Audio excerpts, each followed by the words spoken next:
Meeting of the Planning Policy and City Development Decision Meeting. I'm Councillor Hugh Mason, Cabinet Member for Planning Policy and City Development. This meeting is being webcast to allow the public to attend remotely if they so wish. Please be advised that the public seating area is not in view of the camera, not that, so far as I can see, there is anybody in the public seating area at the moment. If the continuous fire alarm sounds, evacuate the room by the stairwells, don't use the lifts, assemble in front of Queen Victoria's statue. Anyone who signed in today at the reception desk should sign out when leaving the meeting. This meeting will be live streamed. Everyone speaking will be on camera.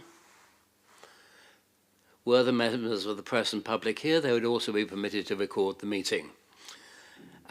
Please will everybody use the microphones and remember to switch them off. Introductions then of the people who are here. I am Councillor Hugh Mason, Cabinet Member for Planning Policy and City Development. Councillor Matt Atkins, Goshamont Conservative Spokesman. Councillor George Fielding, Central South Sea Labour Spokesperson. Councillor Judith Smythe, St Jude Ward. Lucy Howard, Head of Planning Policy. Good morning, Ian Maguire, Assistant Director for Planning and Economic Growth. Karen Martin, Democratic Services. Right. So far as I know, there are no deputations for this meeting. Apologies for absence. None have been received by Democratic Services. Has anybody heard from Councillor Dent? No. Okay. Any members' interest to declare? Nope. We will come to the business, but first of all, I have the record of decisions made at the meeting which was held on Wednesday the 19th of July in the civic offices. Does anybody have any objections to those? No. I'll sign them and let you have them later. Right, we now come to the main business of this meeting, which is the updates to the planning, national updates to planning and their implications for the City Council. I assume that we have the report from Lucy Howard. Are you going to introduce this? Yeah. Thank you. Lucy. Thank you. Good morning. So you have the report in front of you about the national changes that were introduced just before Christmas in December and their implications for Portsmouth. There's also a table as Appendix 1 that sets out more detail about the changes. I've got three basic takeaways. Firstly, they seek to increase housing delivery, but it's very doubtful for various reasons whether they will. They keep the deadlines for local plan preparation under the old system of plan making, which is very relevant to us at the moment. And they are getting increasingly draconian in development management matters, for example, with the suggestion of greatly reducing the use of extensions of time. Over to you now to ask any questions. Thank you. Well, before the chairman steps in, are there questions from the other members? Judith. I assume that this takes effect immediately, but I would be interested if you could explain further how that matters. And I think one of the things that I take away from this is the absolute importance of us getting the local plan through, because we don't want to be caught up in a new system that might be considerably different. And hope very much that we can have opportunities as members to include those who haven't so far been involved in the discussion of this to understand these matters before we take it, before the administration takes it to full council. Thank you. Through you, Chair, I'll deal with the first question because it will give me an opportunity to make a point I wanted to raise as well. Yes, it takes effect immediately, but what takes effect means different things for the different things we've provided in this list. So the National Planning Policy Framework, the key document, is currently up and running. You know, the Planning Committee yesterday would have been obviously the members will have read that and been aware of it as part of that process. Many of the other elements contained within the various, we've given you a long list of different things that all happened on the 19th of December, had immediate effect. Some of them though, and I'll draw attention to the written ministerial statements. While a written ministerial statement is a material consideration in planning decisions immediately, the content of this statement, it's quite a long one, this one on the 19th of December, does talk about a number of future further changes that they were announcing for consultation and just almost signposting as well, because some of them obviously require further legislation. We've made reference as well obviously to the Levelling Up and Regeneration Act, which is now enacted, so that's taken effect, but in truth almost none of it is in use, as it all requires secondary legislation to then turn into something that is applied for decision making and public governance. So yes, it's all effective immediately. Some of it, however, still needs some triggers through further activities, and some of what's taken effect is no more than an announcement of further consultation or further things to take effect in the future. In terms of enacting and interacting with our current local plan work, as members know, we've had open sessions for all members to attend and discuss these matters. In our most recent session, we took members through this. So all members have had that opportunity. You refer to Councillor Smythe to be updated and be aware of that. But the specific interactions, I'll pass back to Lucy Howard to provide the details. I'm only too aware of those. I think I've been to nearly all of them, but I know that there are some other members who probably need to catch up a little bit. Yeah.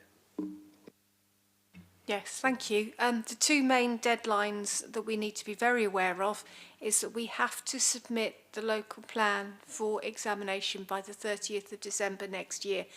If we don't, then we miss the boat of operating under the old system, and we have no idea whatsoever what the new system would consist of. So we would lose all our evidence base, we would lose all our work to date. It would be disastrous in terms of cost and effort if that were to happen. Thank you. So that will have Thank to be you, I done think, by 30th of December 2025. You have to submit by the 30th of June 2025. Yes. Which of course means all sorts of other things have to happen before then.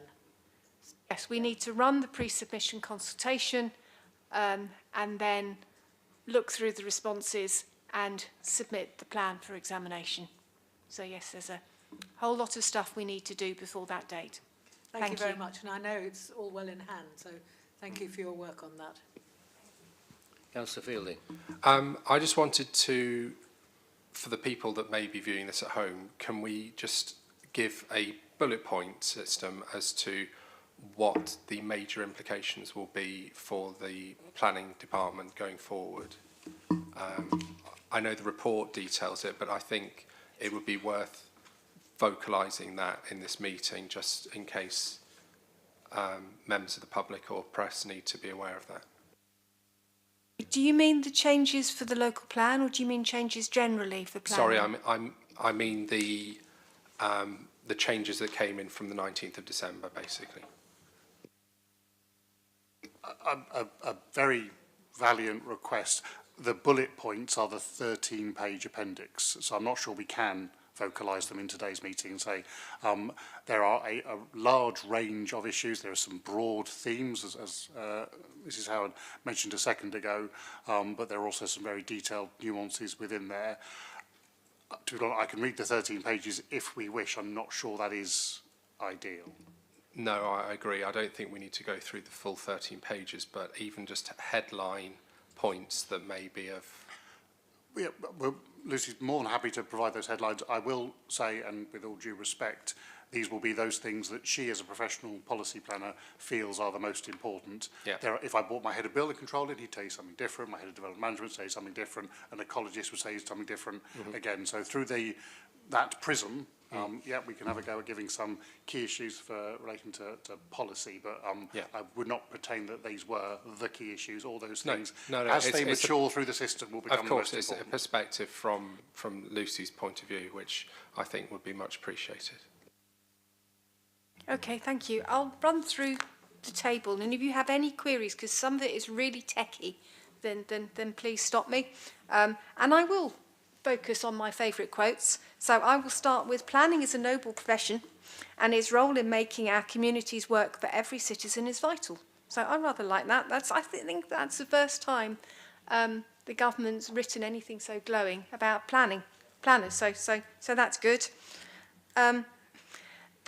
I'm going through, at the moment, what I'm going through is there's a main written ministerial statement. They talk about the new consultation on extension of time agreements. It's really important for DM because it is a valuable tool that we use. This one wasn't introduced in December, but it did happen in December, and that's the planning fees going up. They had a planning skills delivery fund, 14.3 million, and we got £100,000, which was very nice. On that, I was going to ask how we intend to use that. Of course. Yeah, so we got the funding agreement Monday, I think. So yeah, it's taken a very long time for government to actually translate that into, so we can understand what conditions or obligations are. They're giving us no particular restrictions beyond dealing with backlog and skills gaps. They are the two issues, and when we made the application, it was managing the scale of applications we have. I'm not sure I'd call many of them now, because this was an application we made best part of half a year ago. We have much of a backlog now. We certainly have a large number of applications. So temporary staffing is inevitably where I'm hoping I can reserve some of it for some IT and digital improvements, but our temporary staff need does exceed £100,000 in year, and it is an in-year grant, so it can easily just get absorbed into that, which would be a shame, because I'm hoping we can shave a little bit off for some digital improvements as well, but we'll have to see how that washes out as part of the general account settling as we reach the end of the financial year. The government's really getting quite draconian with local authorities that it doesn't think are performing as they should. So 7 local authorities, not us included, but we just need to be aware there are 7 who got really stinking letters about they must publish a timetable for their local plans going forward. And also 2 other LPAs had their planning powers stripped for having too many decisions overturned at appeal, and one of those was quite close to home. It was Fareham. Going on to the new MPPF, a useful quote: preparing and maintaining up-to-date plans should be seen as a priority. I'm just stressing how important it is.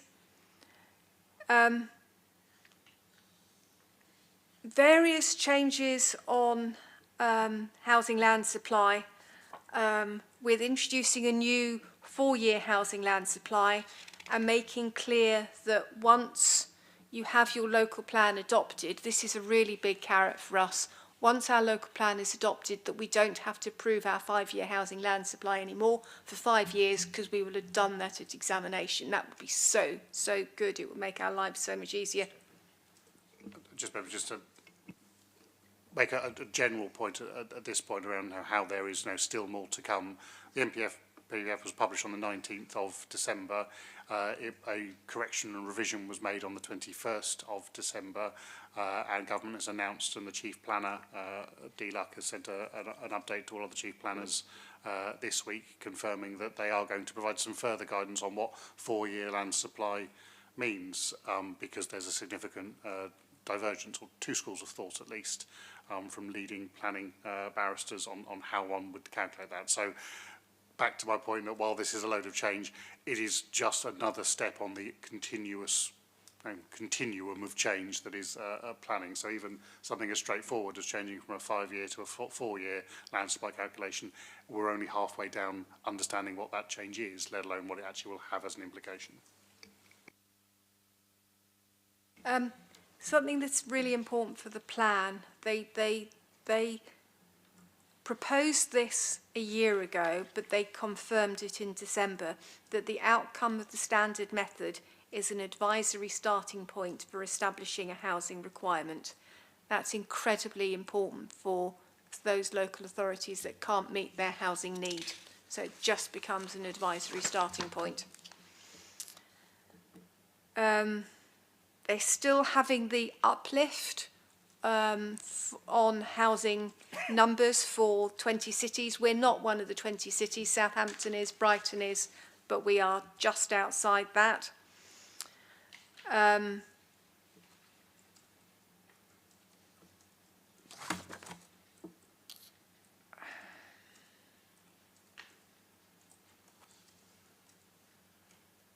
Yeah, some of this is so techy. I won't go into the detail of. Oh yeah, in terms of the economy, I really did laugh at this. It's just about housing. The only thing that we've got to have the cost of living crisis at the moment. The only thing they did in terms of improving the economy was saying that new commercial buildings in the countryside should be beautiful, which I do think was somewhat ironic. There's a lot of beauty. Beauty is now cited 20 times in the NPPF. Since we're on that point, I mean, you do mention it as the responses to consultation said it was subjective. Do we have a good idea what that means? I mean, to me, it's slightly odd to talk about a building being beautiful in any sense. I guess an architect might disagree. But do we have any ideas how we intend to incorporate that? Do we not intend to incorporate that? What does it even mean, frankly, from your perspective? Yeah, it does. It's interesting, actually. If you read, a lot of people said that in response to the last consultation, i.e. it's stupid to continuously use this word, beautiful. And they've responded by saying it is a high-level aspiration. So it's not something that you can carefully implement and monitor. We are taking it on board. Our local plan has to be consistent with national policy. We had another look at our first policy, which is our design policy, and we have added the word beautiful twice. If I may, and just to, because certainly it's something we'll be looking at as we finalise this drafting, we've added the word beautiful. It adds nothing to the policy. The policy, and it'll be published shortly for all members to see, I think is a very robust and effective policy to promote good design, which I think is a much more, as you say, legible understanding for most people's idea around buildings and place, and will result in beauty, depending on one's definition, and has a lot of good detail on how we will judge design, how we will support design, such as the introduction of design codes, etc., to create good design. So while we put the word beauty in there, I will unashamedly say we haven't written a policy to promote beauty, we have written a policy to promote good design. I think that sounds like a sensible approach, and just I think to clarify for anyone listening, it's not going to be a ground on which we're likely to be refusing applications, is it? Good design in general potentially, but we're not going to say, oh, that's not beautiful, so we won't be allowing that to be built. Yeah, it's high quality design that we want in the city. Something that isn't directly relevant to Portsmouth, but is important in terms of understanding where the government is with housing numbers. They have said that if you are if you are a local authority with green belt in your area, you don't have to review your green belt in order to meet housing need. You just don't have to do it anymore, which means that an awful lot of local authorities with green belts, they will just stay as they are. And the only way in this country you can really increase housing delivery is by building on some of the green belt. So just to be aware of that, really. Something that is, we talked about this at our workshop the other day, and this is about energy efficiency. They have said that you cannot go above building regulations in your energy efficiency policy. We did have a strong sustainable construction policy. We talked about this last week. We have now removed the bits on energy efficiency that we wanted to have in there. But as you members asked, I have written some text saying that we look forward to stronger policies coming in through building regulations. In the short term, will that have any effect upon the way in which we are doing planning? I mean, the short, and obviously until we get the new plan, so the short term immediately after the plan, I don't think particularly building regulations are in this area were amended quite recently. So as a notable and substantive incremental step. So the industry is obviously having to build up to a level which is exceeding that which most local plans, old local plans, ours, were previously aiming for before. So the industry is already, I think it's there, is taking a run to keep up with that. That'll bed in, and then one hopes, we encourage government to then move the goalposts out another step and encourage industry to follow it accordingly in due course. So we've only made recently one pretty large step, and obviously that's now a building regulation requirement, so it's not a matter of compromise and planning judgment and balance that members will know from their decision making in planning committees. It's a regulation. You pass it or you don't. You can have that building or you can't. So it's effective, and I think we'll see that for some time to come, months, years, before the next big step is taken. I would say in the written ministerial statement they're already talking about a further building regs consultation associated with water efficiency, which all goes into this same category. It's a big chunk of both environmental and energy usage. So they're already talking about the next. They've done ventilation, heating and microgeneration. They're now doing water, and they'll come back round again, obviously, as those details change. So building regulations, it's a shame we couldn't set something locally, but they are a very effective tool for delivering this and do have some quite stretching targets at the moment. Thank you. Councillor Smythe. Particular point, which was the one I was going to raise earlier, there must be some times when a tighter building regulation or tighter requirements on sustainability of buildings themselves would change the exterior appearance of a building, and surely therefore there is a need for those things to be anticipated in planning applications so that we can make sure the building still looks beautiful, or looks even more beautiful because it's got sustainability built into it. Certainly, there was a Chief Planner letter 19th of May 2023, where specifically it was raised that these building regulations are changing and planning authorities in their decision making should be cognizant of that. A planning policy, make a beautiful building, let's take it as simple as that, or a well-designed building, obviously it has to be within its context, so both of the context of viability and practicality. You will see more shading, potentially smaller windows, all of these factors, more solar panels, for example, which go to these energy efficiency, fabric efficiency, heating and ventilation requirements, and you have to then factor that into good design. The National Model Design Code actually incorporates those things, and things that actually you might not think are beautiful. A small window, for example, much easier to make a large stained glass window beautiful than a very small sealed shut window, triple glazed window, but one is actually better designed than the other, potentially. And what design coding does is try to factor those pragmatic issues into the definition of good design rather than the subjective feeling of beauty. So they're all factored in, and yes, we do need to have borne that in mind, and sometimes there are planning compromises we need to make for the uncompromising world of regulatory control that is building regulation and the associated efficiency and changes they need to make. I think at some stage, Chair, it would be useful to have a short seminar, perhaps even just for a few of us who do come to these things, to explain that a little bit more, because we need to move forward in our ideas of what's acceptable beauty given sustainability, I think, as the council members who are involved in the planning committee. I'll obviously refer that back to you, Councillor Mason, but I think we need to keep up with things. I had another question, if I may. I think when we had the seminar the other day, one of the more interesting observations was looking at what was happening across the country, and these, did you say 20 cities that have been chosen for particular treatment, and we're not one of those. But it did seem to me that was interesting in a political sense and in a strategic sense, looking at the overall density of development across the country and the concentration of new developments on these 20 big cities. Would you like to comment at all on that? It is really interesting. The two cities nearest to us which have the 35% uplift are Brighton and Southampton, and neither of them have the land they can't meet their need at the moment. So saying, well, we've got to increase it by 35% is utterly meaningless. So Brighton Brighton and Hove, on one side it has the sea, and on the side it has the South Downs. So it's just meaningless.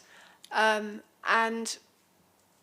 in terms of getting numbers up, how will it happen? It can't happen in those cities because there isn't the land. It can't happen in the green belt areas because you don't have to review your green belt there anymore.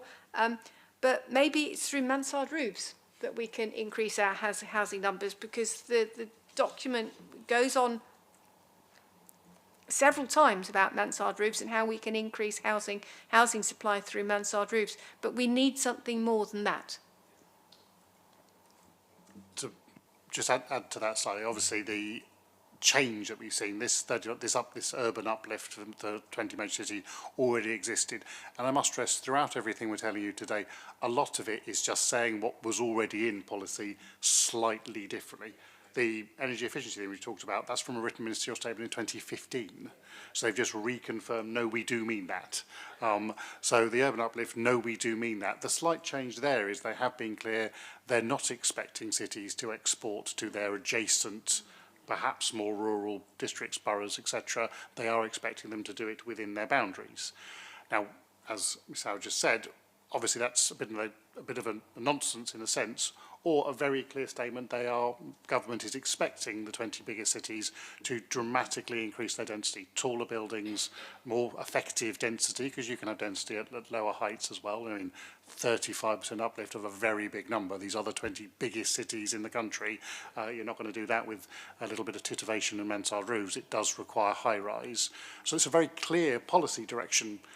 Oddly, why they haven't come out and just talked about tall buildings, but a very clear policy direction, one would argue, to get the cities to do that, when at the same time they are putting out guidance. They have slightly watered it down from a previous consultation, and I know we're going to come on to the section of this table that talks about the consultation responses, so we might cover it there, where they were before saying you don't need to look at densities that are a dramatic change to character.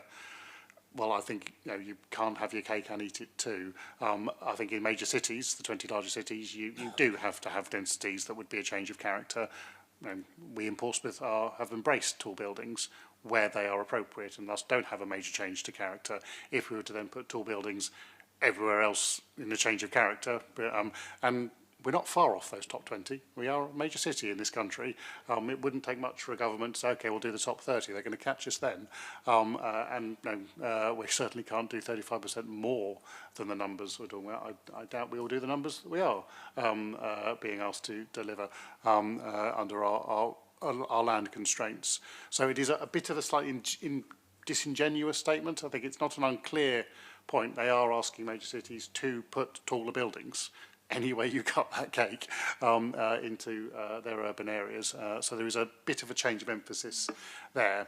They perhaps could be a little bit more transparent about that guidance from central government. Councillor Smythe. I mean, many sociologists, geographers, town planners, politicians, political analysts have looked at the sort of difference between rural and urban policy across the country and the implications. And I think it'll be interesting when we see what the political and strategic land use commentators make of this, because it does increase a greater contrast between urban and rural living, as so many acts have done over the centuries, really. And I shall be watching that with much interest, not least to see what the different political parties make of this, because it does have implications for the conditions in which people live and access to green spaces and so on and so forth. Although I think you said that biodiversity and those provisions that will apply equally to urban areas are not watered down in any way or even mentioned, well, even mentioned very much here, but that to me is quite important, that everybody has access to green spaces. Right. Access to green space, obviously a big challenge. I think, again, you can't have everything. You can't increase density and have more green space within a defined parameter. And every local authority is an island if you say they can't build over their boundaries. So there will be an issue there. Biodiversity as a national requirement, albeit it does seem to be slightly drifting on the commencement date. That's now moved to the 12th of February. Some press release, so that may change again, but we're 12th of February for the go date for that requirement. Is nationally mandated. I'm not sure I would use the word equal. It's a plus 10% requirement. Knocking down a low-density urban building in a city centre to put a high-density urban building in, not a lot of biodiversity to add 10% to. Building a low-density, a very, very low-density rural space in a green field, quite a lot of biodiversity. Still plus 10% both cases, but I'm not sure that's how I would define equality in that case. So there is a bit of a challenge, I think, arising from that, and that divergence between rural and urban planning is certainly legitimate. That said, cities have better connections. They have, critical mass to support retail functions. They have transport hubs and interchanges. They have opportunities for district heating and energy supply that rural communities don't have the same benefit of. So focusing development in cities, absolutely good planning, good sustainability. Obviously, you have to then do it well. A comment from the chair. This, of course, needs to be seen within the context of the material which came out from the Office of National Statistics a couple of days ago on the projected population of this country and what we know of where the increase in population is likely to occur across the country.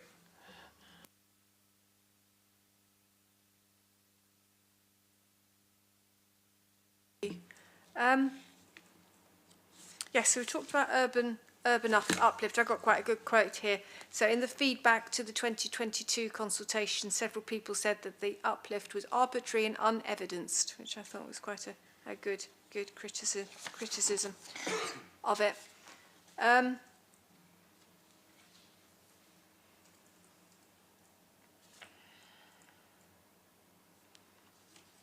Oh yeah, some words on the MPPF.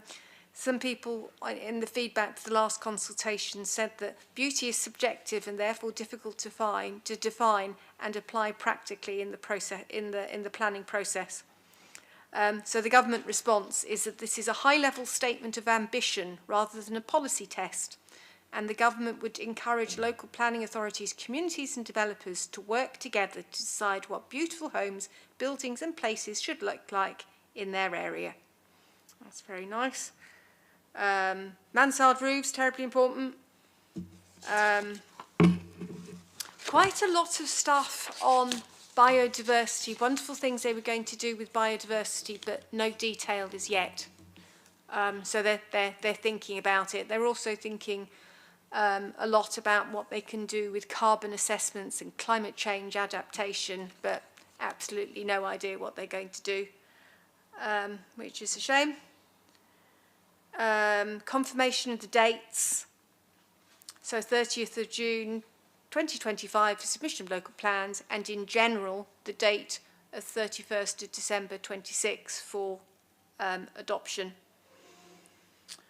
They mention the new planning system and says, oh yes, we need new regulations and policies and guidance to get it in place, but absolutely no idea when that's going to happen, which is difficult for those authorities who can't make the 30th of June deadline.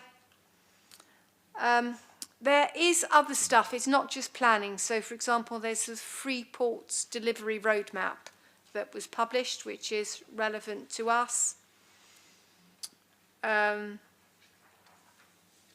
yes, I thought this was quite interesting that many respondents raised the matter of intergenerational unfairness, saying that proposals will reduce house building and this will disproportionately affect young people. And of course, the government had to do an integrated impact assessment, which is the same as we've had to do for our local plan, and it found no impact on young people as a result of this, but of course there will be. They changed the definition of gypsies and travellers following a legal case on that. So if a gypsy or traveller has ceased to travel temporarily or permanently for educational, health and age grounds, then they can still be defined as a gypsy and traveller. Housing delivery test. So they published the league table. The measurement for Portsmouth is 38%, which we're very much close to the bottom of the league with that. But that's simply because we have a really high housing need and we are really constrained in terms of our land. So until we get a local plan in place, we will continue to score badly on that. The result of that is that we have to apply the presumption in favour of sustainable development in our decision making, and we have to prepare a housing delivery, housing action plan, which will come to members this year. Planning Skills Delivery Fund, we've talked about that already, and the £100,000. Local energy efficiency standards, we've talked about that already and how disappointed we are in regards to that. Nutrient neutrality and the local nutrient mitigation fund, so PUSH received £12 million in funding. And yes, that's the end of my list. So have you got any queries, or there's anything else that you would like me to go through? Thank you. No, I'll just say thank you. I think that really vocalises the position that the council are in and makes it clear to anyone who's listening the constraints that we're under and the fact that the local plan is so essential for us moving forward.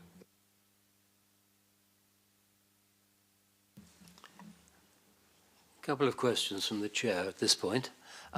You mentioned the nutrient neutrality and local nutrient mitigation fund. We have had so much difficulty in recent years because of the requirements for nutrient neutrality. Do you think that what has been put into the ministerial statements and what has been published in December is going to make things easier for us rather than just for other places in South Hampshire? I don't think it will make it any easier for us. We have, and the Solent has led nationally and should be proud of doing so, dealt with this matter. We have an interim mitigation strategy with a number of years left to deliver it. Government has picked it up, copied it and said here's some money to do some more. So the next few years we're fine. We were delivering our own mitigation strategy. Government has given us some money to tack on the end of it to provide an elongated period of time to cover that mitigation strategy. So to be blunt, it makes no difference whatsoever to the Solent for now. We can use some of that money to retain our strategic shared post in PUSH, who's a very useful professional planner that's helping us do this coordination, etc. But we had to pay for that and to set all this up, and we're now just delivering the thing that he's been instrumental in setting up. It's a gentleman, Simon Kennedy. So I think absolutely worth name checking. He's put a lot of hard work into this. So thank you very much, government. Would love to have had that 2-3 years ago. Will be my short answer. Right. My second question is on this extension of time in planning. This could have a major impact on us, and the government is going to consult. Do we have any idea, A, when the consultation is likely to take place, and B, what we are likely to make as a response to that consultation ourselves, input to consultation ourselves? When? No idea is the short answer. So there's quite a few things they're talking about consulting, and obviously they have to provide their own internal capacity to bring those forward. What response we'd give is a degree of conjecture. Certainly there's two clear indications of two areas where government want to consult. One, bespoke project management for the largest schemes, and two, whether or not we will be allowed to utilise extensions of time for smaller schemes. For bespoke project managed for larger schemes, again, that's just doing what we in local government have been doing for a while. Members will be aware that we utilise planning performance agreement voluntary arrangements for bespoke project management with the larger developers, often with financial contributions from those developers to increase capacity within the authority, not in any way to get the decisions they necessarily want at the end of it, but to get the decisions on a timetable that they want or need to promote faster economic and housing growth for the city. So government's taken that local authority idea and said we'll do that then. So that's fine. We're used to that in local government, aren't we? So they'll consult on that, I'm sure, as part of it if they don't just bring that in anyway. The broader getting rid of the extension of time agreements, that is what they'll be consulting upon. In terms of our response, until we see exactly what it is, obviously, I do have to put a caveat there.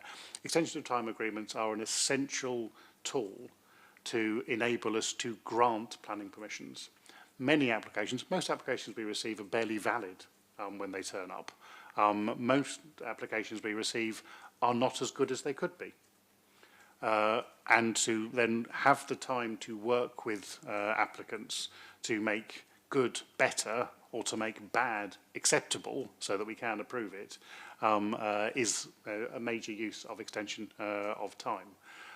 We have to do under consultation on almost all applications, especially the larger ones with statutory consultees. As you'll have seen from this table, government is very concerned about the performance of statutory consultees. These are the national ones, I must say, our internal ones like the Highway Authority, very rapid and quality responses, but national ones can take many weeks to respond. If you only have 8 to 13 weeks to determine an application and they're going to spend 8 to 13 weeks waiting to get back to you, you're going to struggle to do it without an extension of time. They are extremely competent and helpful professionals, so the delays will maybe caused by other issues, not for me to say, but we do want to make sure they've got that time that we can then use locally to translate back into making improvements.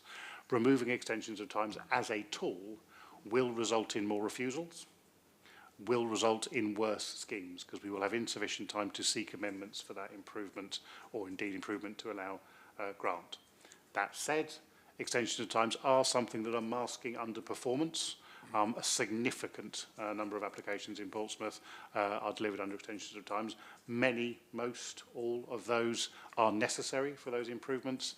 Some are because we are managing our resource issues and that members are fully aware of to get those through in line with government expectations. I was instructed by civil servants of DLUC to utilise extensions of time to get our performance figures back up. So I've done accordingly. To then say, we'll stop doing that, well, we can do that accordingly, but that does mean inevitably, as I say, worse design and more refusal.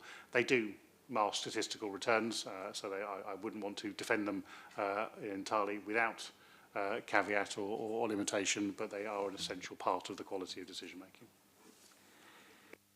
I trust that anything we put into the consultation will be equally robust as to that statement.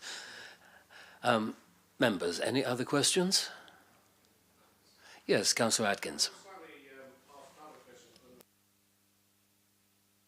Can you use your microphone? You're quite quiet. I was slightly off-topic question. It doesn't relate directly to these plan changes, but to one I know that is in the works, and I've heard some confusion around how it will work and therefore whether or not Portsmouth is implementing it. The changes to whether or not people can rent their property out as an Airbnb, do we need to introduce a policy for that to happen? And if not, what deadline is it by which it does happen? Because I think some people are thinking about, from what I hear, rushing in and putting people in their houses in order to get them in before the change comes in, so they can establish a history. So I've heard some muttering around that. I wonder if you could clarify. I can't, unfortunately. There is some consultations recently undertaken, and we're waiting on responses for them, around introducing a new use class and indeed a process, the registration of holiday lets, Airbnb, other companies are of course available. At the moment, there is no clear statement whether letting a home for a day under Airbnb, for 6 months under a short hold tenancy, or for 99 years as a leasehold is any different. Now, clearly, there is capability of a material change in the use occurring within those scopes, but the landlord relationship is unhelpful. Government is therefore consulting on and has introduced primary legislation to enable secondary legislation to follow an ability to bring these into the control of land use planning. At the moment, they are, to be blunt, not in the control of land use planning, nor housing regulation and licensing, which is why it is an open debate and understandably a degree of confusion. These national primary legislative pieces do enable a process to be introduced, and there has been 2 separate consultations on how do you think we should do that, which have come and gone, and we wait to see how government then want to take that registration process and indeed the creation of a use class position that would enable us to distinguish between properties that are predominantly used for temporary leisure, letting, etc., and properties that are used for primary accommodation purposes. We wait to see that consultation, we wait to see those regulations, we wait to see the delivery and new burdens assessment falling behind it. I do hope to see that before I retire. So just to clarify, until the secondary legislation comes in, there is no change. Yeah. And is it likely it will require a policy from us to create that use class, or is it that use class would come into existence automatically? People would immediately have to start applying to change their use class if they wanted to change the use of their tenancy. We can't make policy for law that hasn't occurred yet. So that's the big challenge, certainly. Again, there's an interaction between policy and a conversation about whether it would be for local authorities, having created a legal framework for this, to then say, actually, it's an issue in our areas. So we do want to both bring that into control and then legislate for that degree of control, to use the analogy with HMOs.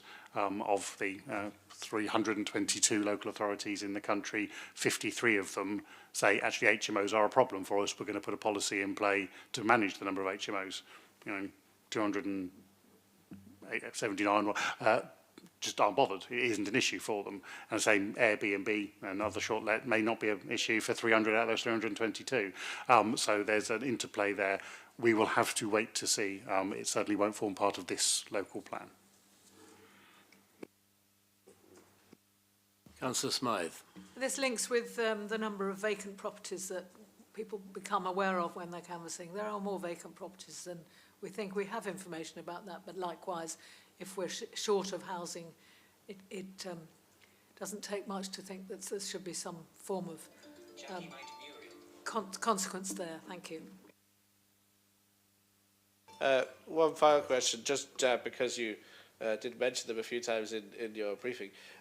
Mansard roofs have occasionally become an issue in Southsea and on the seafront. Are they now more likely to be given permission, or is it not really changed? Nothing actually changed that around here, because there have been contentious ones, haven't there, in the Southsea?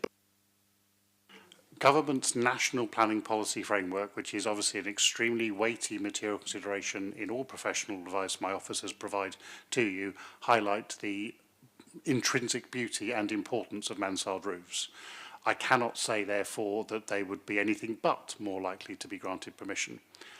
Do I agree with the judgment that mansard roofs, irrespective of the design, location, purpose of them, should be weighted? No, of course I don't.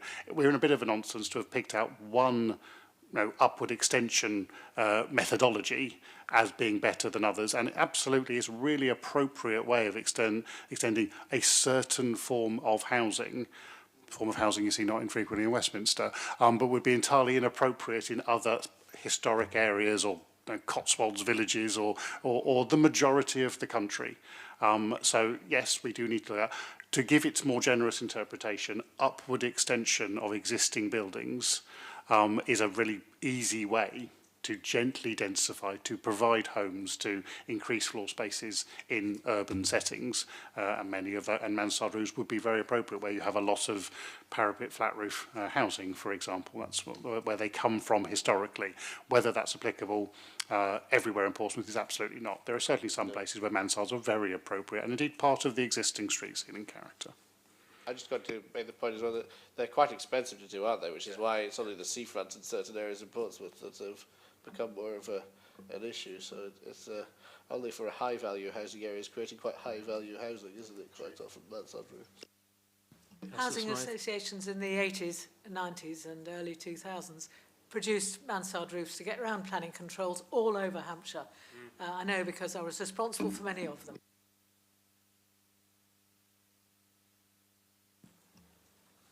Are there any other questions or comments, members? Right. Well, I would like to thank the officers for the presentation and like to thank the members for their attendance. That concludes the meeting. Thank you.